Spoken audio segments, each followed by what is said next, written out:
Dan di antara orang-orang divonis oleh Allah Subhanahu wa taala meninggal dalam kondisi musyrik, di antaranya ibunya Nabi dan ayahnya Nabi sallallahu alaihi wasallam. Saya pun ingin ayah dan ibu Nabi di surga, saya juga ingin. Tapi Nabi yang bilang, ya, ayahnya di neraka. Nabi yang dilarang, yang bilang saya dilarang untuk mohon ampun kepada ibu saya. Apakah saya mendustakan Nabi sallallahu alaihi wasallam? Orang yang mengatakan, oh maksudnya demikian, ditakwil itu silakan Anda mentakwil. Saya mengambil zahirnya hadis. Ini pendapat jumhur ulama. Demi Allah, kalau saya boleh ada dalil yang mengatakan ayah ibu Nabi di surga, saya akan mengatakan. Saya akan mengatakan, tapi saya tidak berani mengatakan karena hadis Nabi mengatakan demikian. Kemudian para ulama juga jumhur ulama, tadi saya katakan bahkan ada yang mengatakan ijma. Kesepakatan ulama mengatakan demikian. Masa saya mau melanggar? Kalau dia mengatakan ayah ibu Nabi di surga, dia hidup kembali kemudian masuk Islam lagi, baru meninggal dunia, kita katakan hadisnya lemah. Ya. Dan itu pendapat Suyuti belakangan. Adapun ulama-ulama sebelumnya mengatakan kedua orang tua Nabi meninggal dalam kondisi apa? Musyrik. Sudah sering saya jelaskan ini. Itu hadis Nabi. Kita nggak bisa lagi meragukan masalah itu. Hadis riwayat Imam Muslim. Nabi SAW mengatakan kepada seorang sahabat, ayahku dan ayahmu di neraka. Nah, begitu penyampaiannya. Ya sudah, kita terima apa adanya kan. Kita tidak pernah bertemu dengan Nabi SAW, kita tidak pernah bertemu dengan ayahnya Abdullah, kita nggak tahu. Tapi Nabi SAW wajib kita imani kenabiannya. Dan beliau telah menyampaikan tentang ayahnya. Kalau kita sayang dengan ayah Nabi SAW, Nabi SAW lebih sayang kepada ayahnya daripada kita. Tapi Nabi yang sampaikan itu kan. Sekarang ada orang mengalihkan makna, mengatakan yang dimaksud dengan abi wa abuka finnar dalam hadis Muslim, ayahku dan ayahmu di neraka, itu bukan ayah, maksudnya itu adalah paman. Bagaimana bisa lafaz bahasa Arab jelas ayah diganti dengan paman? Ya sulit sekali gitu kan. Nggak mungkin ini terjadi. Dan karena diambil dari perkataan juga bahwasanya Azar bukan ayahnya Ibrahim. Padahal ini pendapat yang syad, yang ulama-ulama tafsir tidak pegang ini. Ya, gitu.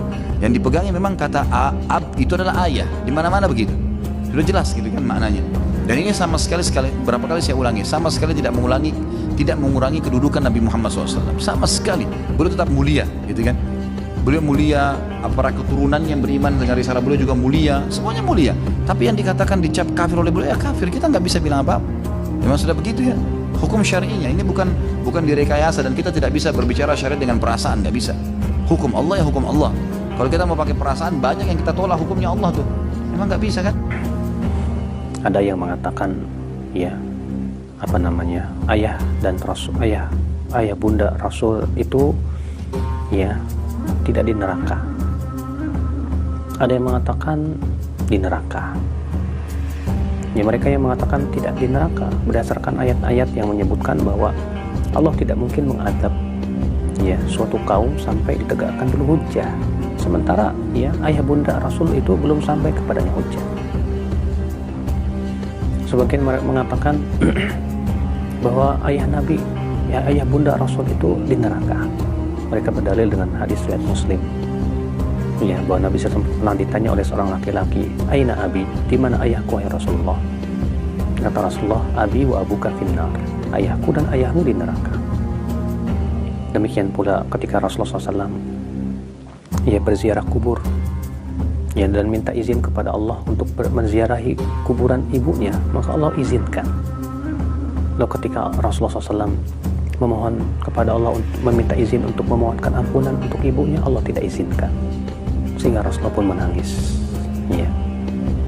Atas dasar itulah, ya, pendapat sebagian ulama mengatakan bahwa ayah ibunda Nabi SAW, ya, di neraka.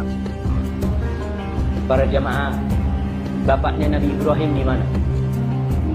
Di neraka. Istrinya Nabi Lut dan Nabi Nuh di mana? Di neraka. Anaknya Nabi Nuh di mana? Maka wallahu a'lam. Kalau secara ilmu udah dibahas oleh para ulama masalah itu, tapi yang kita sebagai seorang muslim, udahlah, antum mau kalau abah antum dibicarakan, bapak antum tuh, bapak inti mati kafir kan? Neraka tuh bapak inti. Mau antum bilang kayak gitu? Walaupun kita tahu umpamanya, kita nggak mau, dan kita menyakitin hati dia sebenarnya. Umar bin Khattab radhiyallahu taala anhu pernah menegur Khansa. Khansa itu menangisi keluarganya yang mati dalam kondisi kafir. Mereka berjuang ya. Mereka, ya, ketika masih masa jahiliyah, Umar pernah menegurnya, engkau menangisi mereka, padahal mereka itu ashabun nar. Mereka itu penghuni-penghuni neraka. Kata Khansa, iya, anak sekarang menangisi mereka karena anak kesian mereka jadi penghuni neraka. maka para jamaah pembahasan tentang orang tua Rasulullah SAW tidak perlu dibahas. Jadi hadis di dalam Sahih Muslim, seandainya itu sahih oleh para ulama ditakwil, yang dimaksud dengan ayahku itu pamannya Abu Thalib karena meninggal tidak masuk Islam. Itu yang pertama. Nah, para ulama mengenai kedua orang tua Nabi ini ada beberapa maslak, ada beberapa jalan bahwa mereka selamat di akhirat. Pertama apa? Pertama, maslak pertama, mereka termasuk ahlul fatrah.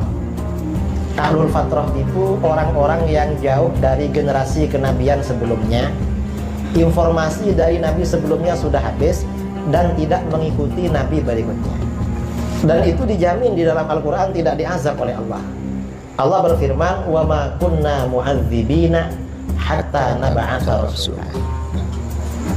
Jadi dalilnya lebih kuat, karenanya hadis Muslim nggak dipakai karena lebih kuat Al-Quran. Itu maslak yang pertama. Maslak yang kedua, ada yang berpendapat bahwa ibunya Rasulullah itu beriman. Ada riwayat yang mengatakan begitu. Ketika masih hidup, pernah menyatakan beriman ibunya Rasulullah. Maslak yang ketiga, pendekatan yang terakhir, ada pendekatan walaupun lemah diambil oleh para ulama. Rasulullah ketika menjelang wafatnya menghidupkan kedua orang tuanya, lalu kedua orang tua ini beriman baca syahadat, setelah itu meninggal lagi. Ada masalah. Nah, orang-orang Wahabi ini ngajak kembali pada Quran dan hadis, dan yang dipakai cuma Sahih Muslim. Hadis yang dipakai cuma dua.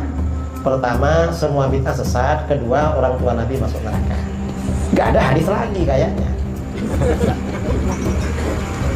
Loh, itu memahami hadis itu harus dipadukan dengan Al-Quran. Itu seandainya hadis yang di Sahih Muslim itu kuat. Nah, sebagian ulama mengatakan hadis itu tidak kuat. Mengapa tidak kuat? Karena dalam riwayat lain, pesan Rasulullah itu bukan mengatakan ayahku ada di neraka. Enggak berkata begitu. Dalam riwayat yang lebih kuat, Rasulullah katanya bersabda, "Idza mararta biqabri kafirin fabashshirhu binnar." Kalau kamu jumpa dengan kuburan orang kafir, sampaikan kamu masuk neraka. Akhirnya sahabat ini setelah Rasulullah lama wafat, saya dulu menyesal tanya itu pada Rasulullah. Kenapa? Karena saya dapat tugas khusus. Setiap bertemu kuburan orang kafir, saya suruh bilang, "Hei, kamu masuk neraka." Nah, para sahabat itu kalau diberi tugas khusus sampai mati gak berani meninggalkan. Itu dari setianya, cintanya kepada Rasulullah. Kata orang sebelah, orang tua Nabi masuk neraka. Ayo gimana? Antum terima? Ini bukan provokasi loh ya. Ada Pak Polisi nggak? Mohon maaf, ini bukan provokasi. Antum terima nggak orang tua Nabi dibilang orang tua Nabi masuk neraka? Terima nggak? Kata dia ada hadisnya. Gimana jawabnya? Suruh dia bacain hadisnya. Anggaplah sekarang dia ada ya. Sekarang lagi jawabnya. Ini loh hadisnya. Ja rajulun lan Nabi sallallahu alaihi wasallam. Nabi didatangi seseorang lalu bertanya, "Aina abi?" Di mana abahku wahai Rasulullah? Kata Rasulullah langsung kasyaf. Allah bukakan alam neraka dan surga. Dilihat-lihat daftar namanya nggak ada di surga. Jadi Nabi itu megang daftar nama orang surga, daftar orang masuk neraka. Makanya Nabi tahu, wah abah ente masuk neraka. Tapi kan nggak bisa ngomong kayak kita canda-candaan. Ini lagi serius, ini orang lagi serius. Karena dia mungkin beberapa hari mimpi bapaknya terus. Sedih gak orang ini? Sedih, maka dia buang muka. Falamma qafa, ketika dia berpaling pergi, Nabi panggil, wahai sahabatku sini. Nabi nggak tega ketika keceplosan menyebutkan rahasia masa depan. Bapak ente masuk neraka. Nabi kemudian ingat, aku kan rahmatan lil alamin. Bisa nggak tuh di switch sebenarnya? Sebenarnya bisa aja Nabi kasih syafaat selesai. Cuma Nabi nggak boleh cerita begitu. Itu hukum takdir. Kalau pakai syafaat selesai sebenarnya. Syafaat itu bukan hukum takdir, Pak. Jadi antum kalau dihukumi pakai takdir mungkin masuk neraka semua, termasuk Anda. Tapi kalau pakai syafaat, terbebas kita dari neraka. Maka minta syafaat itu wajib setiap hari dengan cara berselawat kepada Nabi Sallallahu Alaihi Wasallam. Apa kata Nabi? Oi fulan, jangan sedih, kira-kira bahasa begitu. Bapak aneh, bapak ente sama-sama di neraka. Supaya dia nggak sedih. Bapak Nabinya masuk neraka. Ya sudahlah, nggak usah sedih lah. Kira-kira begitu. Jadi Nabi tega nggak bikin orang sedih? Dia nggak ngerti hadis ini. Ini orang yang ngomong orang tua Nabi masuk neraka, tamat Madinah lah Pak ya. Gak ada urusan ternyata mau tamat mana. Kalau nggak ngerti adab kepada yang terkubur di Madinah itu, pulang-pulang tetap tidak beradab. Dia injak rumput-rumput, dia injak pasir-pasir yang dulu diinjak oleh Rasulullah. Terus dia mengajarkan kepada jamaahnya, orang tua Nabi masuk neraka. Kira-kira gimana? Jika sahabat ini sedih, Nabi lebih sedih nggak? Nabi hatinya lebih lembut, lebih halus. Pasti Nabi lebih sedih. Seandainya benar orang tua Nabi masuk neraka, seandainya benar, tolong jaga hati Nabi. Seandainya hadis ini benar nih ya, jangan diungkit-ungkit. Cukuplah itu terdata, terimput dalam Sahih Muslim, tapi kita tidak kalamkan. Betapa banyak hadis sahih, pemahamannya tidak sahih. Bahkan Quran yang pasti sahih itu pemahaman orang terhadap Quran tidak sahih, apalagi hadis Nabi. Siap jaga adab ke Nabi, siap mengawal ulama-ulama kita yang membela Nabi. Ya, kalau ada orang bilang orang tua Nabi neraka, kita apain? Jangan ditonjok Pak. Ya, diajarin adab ke Nabi. Ya, antum kayaknya udah siap aja nih mau perang. Jangan, ntar dulu, perangnya nanti. Sekarang perang argumen dulu, perang adab. Ajarin dia adab. Ajarin dia, bilang ini, kalau ada orang ngomong orang tua ente masuk neraka gimana? Kalau dia mungkin terima kali ya, karena dia memusyrik-musyrikan abahnya kali ya. Kalau kita nggak berani, itu su'ul adab kepada Nabi Muhammad Sallallahu Alaihi Wasallam. Orang tua Nabi masuk surga. Mana dalilnya? 5. Yang pertama, Nabi itu berasal dari tulang sumsum yang suci, tulang sulbi yang suci. Tak mungkin dia berasal dari yang haram. Muhammad, anak Abdullah, anak Abdul Muttalib, anak Hashim, anak Abdi Manaf, anak Qusay, anak Kilab, keturunan Lu'ay Fihir, keturunan Adnan, cucu Ismail, anak Ibrahim alaihissalam. Nabi yang ngomong, aku dari yang suci. Dari rahim yang suci. Itu satu. Yang kedua, bahwa Nabi mengatakan, inna abi wa abaka finnar, bapakku dan bapakmu masuk neraka. Yang dimaksudnya abi di situ bukan ayahku Abdullah, tapi yang dimaksud pamanku Abu Talib. Orang Arab biasa menyebut paman dengan abi. Begitu jawaban Mufti Syekh Ali Jum'ah dalam kitab Al-Bayan lima yushghilul adhan. 4. Nabi tak diizinkan berdoa di makam. Bukan berarti kafir, karena ada 2 kasus tidak kafir. Nabi tak menyolatkan orang mati bunuh diri, padahal tak kafir. Nabi tidak ikut menyolatkan orang yang banyak utang, tidak kafir. Maka dalil mengatakan Nabi tak solat berarti kafir, batal dengan 2 ini. 4. Ayat lebih kuat. Wa ma kunna mu'azzibin hatta nab'atsa rasula. Kami tidak akan mengazab sebelum Rasul datang. Nabi Isa ajarannya sudah rusak. 325 Konstantinopel membuat sebuah konsili, namanya konsili Nisea di Nisea, Turki sekarang. 325 ajaran Muhammad SAW belum datang, maka mereka ini disebut dengan ahlul fatrah. Allah menyelamatkan mereka, disebut dengan ahlul fatrah. Pendapat yang kelima, ada 3 orang di akhirat tidak akan masuk neraka. Mereka berdialog dengan Allah. Orang peka, orang idiot, orang yang belum datang Nabi. Peka, kenapa kau tidak sholat? Aku tak bisa belajar Islam. Kan ada ceramah, ceramah memang ada, tapi telingaku peka. Yang kedua, orang idiot. Kenapa engkau tidak melaksanakan Islam? Akalku tak sampai. Umurku 25 tahun, tapi otakku 5 tahun, tak naik-naik. Yang ketiga, kenapa kau tak beramal? Nabi belum datang. Nabi Isa sudah diangkat, Nabi Muhammad belum datang. Aku tak tahu Islam. Ahlul fatrah. Itu pendapat yang kuat tentang ayah Nabi. Ya, karena ini ada 2 riwayat yang terpisah. Satu mengatakan beliau itu ahli fatrah, ya kan? Satu mengatakan ya abi wa abuka finnar, bapakku dan bapakmu di neraka. Kalimatnya menggunakan abi. Ini diperselisihkan, ada di hadis Muslim. Apakah abi ini menunjuk pada ayah langsung atau menunjuk pada generasi sebelumnya? Sebelumnya, bapaknya lagi gitu kan? Ya, karena kakek pun bisa disebut dengan bapak, paman bisa disebut dengan bapak dalam konteks abun. Bukankah Adam disebut dengan bapak kita? Kemarin kan saya tanya, bapak kamu siapa? Adam gitu kan, padahal Mulyanto kan. Baik, jadi itu bisa nyambung. Halo? Gitu kan? Ya, ada mana itu orangnya? Nah, kemudian coba cek misalnya, ya ketika Nabi Yakub alaihissalam, Quran surah ke 2 Al-Baqarah kan, dari ayat 132 sampai 133, posisi paling kiri sebelah bawah. Di ayat 133-nya, lihat ayatnya.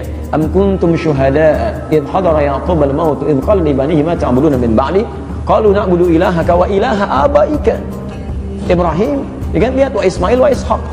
Silakan kalimatnya. Apakah Anda pernah menyaksikan ketika Nabi Yakub itu akan meninggal, beliau panggil anak-anaknya. Kata beliau, Nanda, kalau ayah meninggal, kalian mau nyembah siapa? Perhatikan ayah yang baik. Ketika di ujung hidupnya bukan sibuk membagi warisan, tapi memastikan anaknya beriman tidak kepada Allah. Ya, kalau sudah beriman itu mudah, akan mudah untuk mengatur semua itu. Apa jawab anaknya? Ayah jangan khawatir. Kalaupun kita berpisah, kami tetap akan beribadah menyembah kepada, lihat, ilahaka, Tuhanmu, ayah, Tuhanmu, wa ilaha abaika, dan Tuhan bapak-bapakmu juga. Disebutkan Ibrahim, wa Ismail wa Ishaq. Lihat, Ibrahim, Ismail, Ishaq. Padahal Nabi Yakub anak siapa? Anaknya Ishaq. Kok bisa menyebut Ibrahim dengan bapak? Padahal Ibrahim itu kakeknya. Di kakek bisa disebut dengan abun. Jelas ya? Paman bisa disebut dengan abun, jamaknya aba. Ya, bahkan lingkungan pun bisa disebut dengan ab, yang memberikan pengaruh. Kullu mauludin yuladu 'alal fitrah.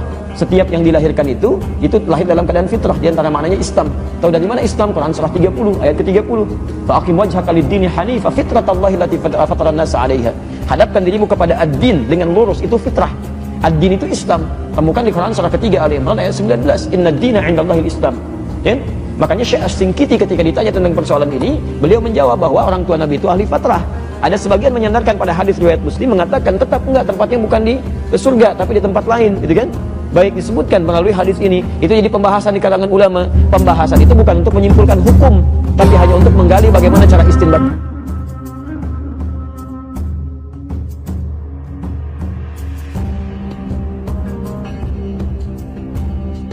Orang tua Nabi di neraka.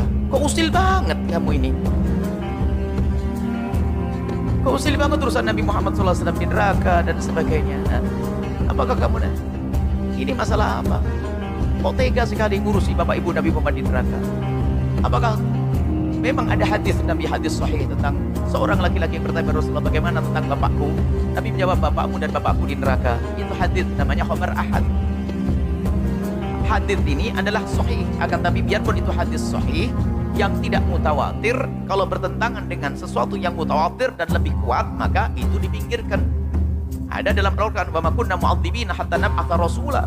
Sungguh kami tidak akan menyiksa siapapun sampai datang utusan. Jadi sebelum Nabi Muhammad diutus, itu masa fatrah. Di situ orangnya selamat, tidak mungkin disiksa oleh Allah Subhanahu wa taala.